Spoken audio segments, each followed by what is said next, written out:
I sighed with relief as I clicked send on the vacation request email to my boss. 3 years. It had been 3 whole years since I'd taken an actual vacation. My name is Nicole, I'm 32, and I'd been putting every ounce of energy into climbing the corporate ladder at Walsh Marketing Agency. The promotion to senior account manager had finally come through last month, and now I could breathe.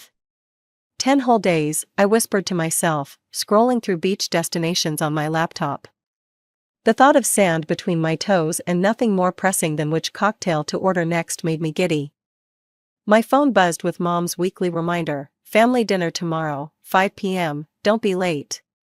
The traditional Sunday dinners at my parents' house were non-negotiable. Mom and Dad insisted on keeping the family close, and truthfully, I enjoyed seeing everyone despite the chaos that always ensued with 5 kids running around. The next day, I pulled into my parents' driveway behind my brother Mark's minivan. I could already hear the commotion inside, children squealing, adults talking over each other. My sister Jen's SUV was parked on the street, stuffed with car seats and kids' sports equipment. There she is, Mom exclaimed when I walked in, rushing over to hug me. We were just talking about summer plans. Mark waved from the couch where he was trying to wrangle his youngest son Tommy, who was jumping on the cushions. His wife Lisa was in deep conversation with Jen's husband Paul in the corner. My sister Jen was chasing her toddler down the hallway. Nicole, can you grab Tyler? He's about to pull down the curtains, Mark called out immediately upon seeing me. And there it was. I hadn't even set my purse down, and I was already being recruited for childcare duty. Mark and Lisa had 3 kids, Tyler, 7, Emma, 5, and Tommy, 3. Jen had 2, Lily, 4, and Noah, 2. And somehow, being the single, childless sister meant I was perpetually on call as the default babysitter. Let him pull them down, I joked, though I still moved to intercept my nephew. Maybe you'll finally replace those hideous things. Everyone, dinner's ready, Dad announced, emerging from the kitchen with a platter of roast beef.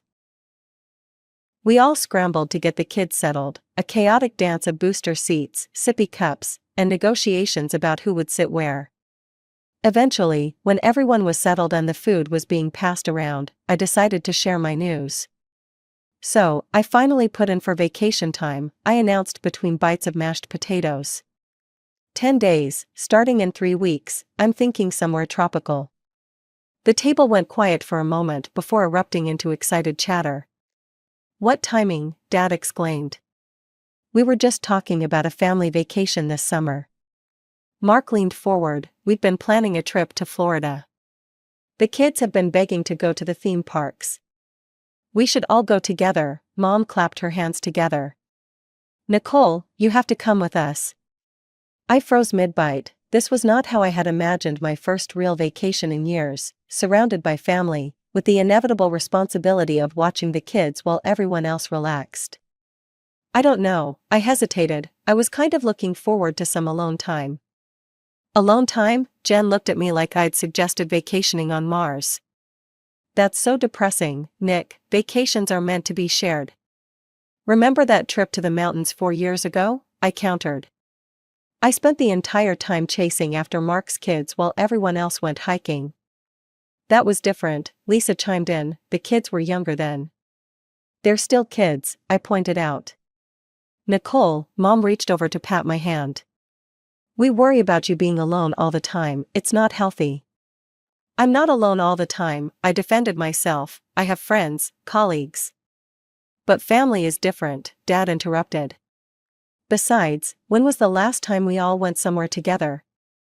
4 years ago, I repeated, when I ended up being the full-time babysitter.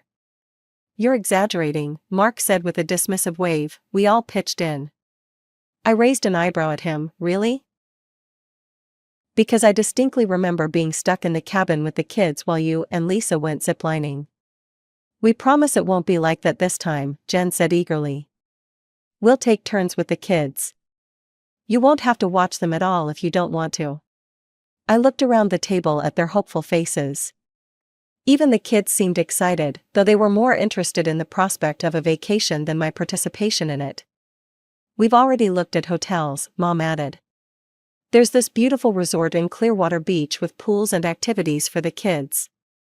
We've already booked our flights and rooms. We're leaving 3 weeks from Friday. You should get on the same flight." I sighed, feeling the weight of their expectations. Every rational part of me was screaming to stick to my original plan of a peaceful solo vacation. But as the evening wore on and more details about the trip emerged, the beachfront hotel, the nearby attractions, the promises that I wouldn't be roped into childcare duty, I found myself wavering. Maybe they meant it this time. Maybe they had realized how they'd taken advantage of me before. "Okay," I finally said as we were clearing the dishes. "I'll book my ticket and room when I get home tonight." The cheers that erupted made me smile despite my reservations. Maybe this wouldn't be so bad after all. As soon as I got home, I kicked off my shoes and flopped onto my couch, laptop balanced on my knees. 2 hours and several frustrated sighs later, I had booked my hotel room at the same resort as my family. But there was a problem with the flights. The one my family had booked was already full. The best I could do was a flight leaving the following day. I called Mom the next morning on my way to work. "I got the same hotel," I told her, "but couldn't get on your flight. I'll be coming in Saturday instead of Friday." "Oh, that's a shame," Mom said, though she didn't sound too disappointed. "But at least you'll be there, we'll save you a spot at the beach." The next 3 weeks were a whirlwind of work wrap-up and vacation preparations. Strangely, neither Mark nor Jen dropped their kids off at my place during this time, something that had become a near-weekly occurrence before. Usually, one of them would text me some variation of emergency at work. "Can you take the kids for a few hours?" which inevitably turned into an entire evening of babysitting. But now, nothing. Radio silence on the babysitting front. Maybe they really have changed, I said to myself one evening as I folded swimsuits into my suitcase. The thought was both refreshing and suspicious. 3 years of being the family's go-to childcare option had made me skeptical of sudden changes in behavior. With just a week left before departure, I was at my kitchen table making a checklist of items to pack. Sunscreen, hat, beach reeds, charging cables, the usual vacation essentials. My phone buzzed with a notification from my Messenger app. It was a message from Jen, but the preview text made my blood run cold. "Mark, Nicole doesn't suspect anything, she actually believes us about." I didn't open the message right away. My thumb hovered over the notification, my mind racing. What didn't I suspect? What was I supposed to believe? Before I could decide whether to open it, another notification popped up. This message was deleted. Too late, I'd already taken a screenshot of the notification. I stared at the captured text again. "Mark, Nicole doesn't suspect anything, she actually believes us about not having to watch the kids. Can't believe she fell for it again. Mom and Dad are totally on board with the plan too. We'll all get to relax while she's stuck with the brats." The message cut off there, but it was enough. My family, my entire family, had been plotting to use me as free childcare all along. The promises, the assurances that things would be different this time, all lies. I felt a wave of anger rise within me, followed by a strange sense of calm. So that's how it was going to be. Well, two could play at this game. With cold determination, I picked up my phone and called the hotel. "Hi, I need to cancel a reservation," I said, reciting my confirmation number. Next, I canceled my flight to Florida. The airline representative offered me a partial refund, which I gladly accepted. "And I'd like to book a new flight, please," I added, "to Hawaii." After handling all the logistics, I sat back, a satisfied smile spreading across my face. For once, I wasn't going to be the responsible, dependable Nicole who always put everyone else's needs before her own. This time, I was choosing myself. The days crept by, and Saturday's family dinner arrived. I showed up at my parents' house with a plastered-on smile, curious to see just how deep their deception ran. "There's our world traveler," Dad greeted me with a hug. "All packed and ready for Florida?" "Almost," I lied smoothly, "just a few last-minute things to get." Mark glanced up from where he was pretending to wipe chocolate off Tommy's face. The kids can't wait to build sandcastles with their favorite aunt. I caught the significant look he exchanged with Lisa, a look I would have missed if I hadn't been watching for it. I'm looking forward to it too, I replied, matching his fake enthusiasm with my own. Throughout dinner, I noticed the conspiratorial glances between my siblings and parents. Little smirks when they thought I wasn't looking. Comments about how much fun we'd all have together. Each one made my resolve stronger. The evening wound down, and I said my goodbyes with promises to see them all in Florida soon. Little did they know what I had planned. Friday came and my phone lit up with messages from my family. Just checked in at the hotel, it's gorgeous. The beach is amazing, can't wait for you to get here tomorrow. The kids are asking when Aunt Nicole is coming. I sent back a simple smiley face emoji and finished packing my real vacation essentials for Hawaii. Saturday morning arrived bright and clear. I locked up my apartment, rolled my suitcase out to the waiting taxi, and headed for the airport. Not to Florida, but to paradise, my paradise, where no one expected me to be a free babysitter. As the plane took off, I switched my phone to airplane mode, leaned back in my seat, and felt a weight lift from my shoulders. For the first time in years, I was doing something purely for myself. The flight to Hawaii was long but peaceful. I dozed, read, and daydreamed about the beaches waiting for me. By the time we landed, I was ready for my real vacation to begin. My hotel was everything the website had promised: palm trees swaying in the gentle breeze, the scent of plumeria in the air, and the sound of waves crashing nearby. "Welcome to Kauai," the receptionist said as she handed me my room key. "Is this your first time visiting us?" "It is," I replied with a genuine smile, "and I have a feeling it won't be my last." I didn't even wait to unpack. Within 20 minutes of arriving at my room, I had changed into my swimsuit and was heading for the beach. The warm Hawaiian sun on my skin and the soft sand between my toes was everything I had dreamed of. Hours later, thoroughly relaxed and slightly sunburned, I returned to my room and finally turned on my phone. As expected, it exploded with notifications, missed calls, voicemails, and increasingly frantic text messages. "Nicole, where are you? Your flight should have landed hours ago." "We're at the airport, did you miss your flight?" "Nicole, answer your phone." I smiled to myself as I typed a simple reply to the family group chat: "Having a wonderful time in Hawaii. Please don't disturb my vacation.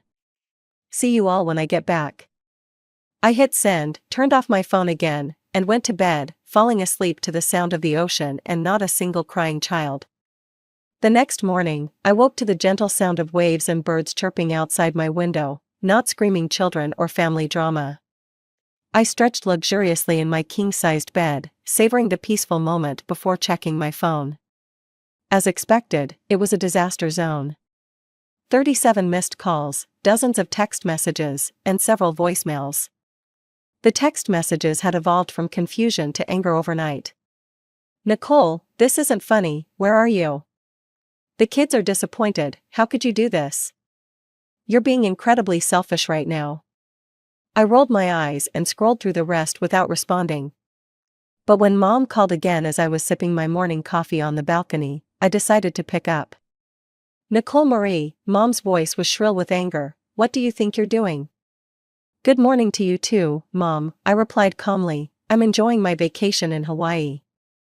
"This is completely unacceptable," she shouted. "You've ruined our family vacation. Your brother and sister are furious, the children are asking where you are." "Let me stop you right there," I cut in, "I know about the plan." "What plan?" Her voice faltered slightly. "The plan to use me as a free babysitter while you all enjoyed yourselves," I said. "Jen accidentally sent me a message meant for Mark, I saw everything." There was a pause, then a heavy sigh. "You're overreacting," Mom said finally. "We just didn't want to bother you with the details ahead of time, is that so terrible?" "Details?" I laughed without humor. "You mean the detail where I'd be stuck watching 5 kids while everyone else relaxed? That's not a detail, Mom. That's taking advantage of me, again. You're single and childless, Nicole," Mom's voice turned stern. You should understand how hard it is for Mark and Jen, they deserve a break. I gripped my phone tighter, feeling the old anger rise. So do I. I've been working nonstop for 3 years to get this promotion. And it's not my responsibility to parent their children. They chose to have kids, not me. Family helps family, Mom insisted.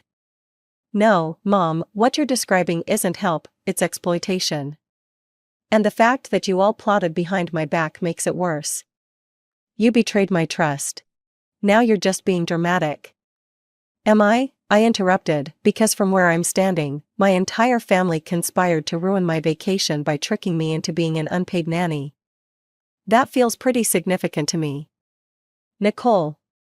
I'm done talking about this, I said firmly. I'm going to enjoy my vacation, my real vacation, without any of you. We can discuss this when I get back, if I feel like it. Don't you dare hang up on me, young lady. I ended the call and blocked their numbers for good measure. My hands were shaking with anger and adrenaline, but I also felt strangely liberated. For once, I had stood up for myself instead of capitulating to family pressure. The rest of the day was blissful. I went snorkeling, lounged by the pool with a trashy novel, and treated myself to a fancy dinner with a sunset view. Not once did I have to cut someone's food, wipe a runny nose, or break up a fight over toys. That night, I unblocked my family's numbers, curious to see their reaction. New messages had piled up, all variations on the same theme. I was selfish, I'd ruined their vacation, I'd let the children down. One message from Mark particularly caught my eye. The kids won't stop whining and Lisa and I can't enjoy a minute to ourselves. This is all your fault. I couldn't help but laugh. There it was, in black and white. The real reason they wanted me along: free childcare, plain and simple. For the next week, I lived in a bubble of perfect relaxation. I hiked to waterfalls, took a helicopter tour of the island, learned to surf, and spent countless hours simply lying on the beach. Each night, I checked my messages, amused by my family's increasingly desperate attempts to make me feel guilty. By the end of my vacation, the tone of their messages had begun to change. There were fewer accusations and more attempts at reconciliation. Mom sent a long text about how they should have been more honest. Dad called and left a voicemail saying they missed me at Sunday dinner. Even Mark sent a half-hearted apology, though it still included a complaint about how difficult the vacation had been with the kids. I packed my bags on the final day with mixed emotions. Part of me was sad to leave this paradise, but another part felt stronger, more resolute. I had drawn a boundary, and even though it had caused conflict, it felt right. The flight home gave me time to think about what would happen next. Would I go back to being the family doormat? Would I cut them off completely? Neither option seemed right. When my plane landed and I turned my phone back on, there were new messages waiting for me. We're all coming to see you tomorrow, we need to talk. Please give us a chance to apologize in person. The kids miss their Aunt Nicole. I smiled grimly. They still didn't get it, did they? This wasn't about missing one vacation or one babysitting opportunity. This was about years of being taken for granted, of having my time and energy considered less valuable than everyone else's because I didn't have children of my own. Back in my apartment, I unpacked slowly, savoring the memories of my solo adventure and steeling myself for whatever confrontation tomorrow would bring. For the first time, I wasn't afraid of family conflict. I had found my voice, and I intended to use it. The next day, right on schedule, the doorbell rang. I peered through the peephole to see my parents, Mark, and Jen all standing in the hallway, looking somber. No spouses, no children, just the core family. I took a deep breath and opened the door, but only as far as the security chain would allow. Nicole, please, Mom said, her voice softer than usual, we just want to talk. I stood firmly behind my partially open door. I'm not sure I'm ready for that. For years you've all treated me like free labor. My time doesn't matter, my plans don't matter, all because I don't have kids. That's not true, Jen protested weakly. Really? I pulled out my phone and showed them the screenshot of her accidental message. This says otherwise. Their faces fell as they read the damning evidence. Mark muttered something under his breath, and Jen looked away, her cheeks flushed with embarrassment. "We have a serious problem with you," Mom said, attempting to regain control of the situation. "You should feel guilty for what you did." I laughed in disbelief. "Are you kidding me? You're the ones who should feel guilty. You lied to me and tried to manipulate me. But you deliberately misled us about your plans," Dad argued. "We were worried sick when you didn't show up in Florida." "I learned from the best," I replied coldly. "Look, I'm not going to stand here arguing in my doorway. I'm taking a break from all of you for a while. I need space." "Space?" Mom looked shocked. "From your family?" "Nicole, that's ridiculous." "What's ridiculous is how you're still trying to make me the bad guy here. I'm done being taken advantage of. I'm done being treated like I have less value because I'm single and don't have kids." "We never said that," Mark protested. "You didn't have to say it. You showed it with your actions, every time you dropped your kids off without notice, every time you volunteered me for babysitting duty without asking, every time you made plans assuming I'd be available. And then this," I waved my phone again, "this was the final straw." They exchanged uncomfortable glances. No one seemed to know what to say. "Nicole, please," Mom tried again, "let us come in. We can work this out." I shook my head. "Not today. I'll decide when, and if, I'm ready to talk. Right now, I just need you all to respect my decision." With that, I closed the door completely, ignoring their whispered conference in the hallway. 10 minutes later, I heard them leave. The weeks that followed were strangely peaceful. I went to work, met friends for dinner, took weekend trips to nearby towns, all without the constant interruption of family obligations. No last-minute babysitting requests, no guilt trips about missing Sunday dinner. At first, my phone was flooded with messages, apologies that felt hollow, attempts to minimize what had happened, and even a few that tried to turn the blame back on me. I read them all but didn't respond. After 3 weeks of silence, things began to change. A bouquet of flowers arrived at my apartment with a card from Mark. "I'm truly sorry for taking you for granted. No strings attached, no expectations. Just an apology." A few days later, an actual handwritten letter came from Jen, acknowledging how selfish she'd been and how she'd never considered my perspective. The most surprising change came from my parents. Instead of demanding I return to the family fold, they sent a simple text: "We miss you, but we understand you need time. We're here when you're ready." No guilt trip, no manipulation, just respect for my boundaries. It was so unlike them that I almost called immediately, but I held back. This wasn't just about one incident or vacation. This was about reshaping our entire family dynamic. One evening, as I sat on my balcony enjoying a glass of wine and the sunset, I reflected on how much had changed. For years, I'd defined myself primarily through my role in the family: reliable Nicole, always available Nicole, put everyone else first Nicole. Breaking free from that identity had been scary but necessary. My phone buzzed with a text from Mom: "Your father and I have been talking a lot about how we've treated you. We're truly sorry, Nicole. We never meant to make you feel less valued because you don't have children. Your life and time are just as important as Mark's or Jen's. We see that now." I felt tears prick at the corners of my eyes. Standing up for myself hadn't just changed my family relationships, it had changed me. I was setting better boundaries at work too, leaving on time instead of staying late every night, speaking up in meetings when I had ideas. That weekend, I drove past my parents' house at the time when Sunday dinner would normally be happening. I didn't stop, but I felt a pang of nostalgia mixed with apprehension. Despite everything, they were still my family. A week later, I finally replied to my mother's text: "I appreciate your apology. I'm not ready for Sunday dinner yet, but maybe we could meet for coffee this weekend? Just you and me." Her response was immediate: "Name the time and place, I'll be there." Our coffee date was awkward at first, but gradually we found our way to honest conversation.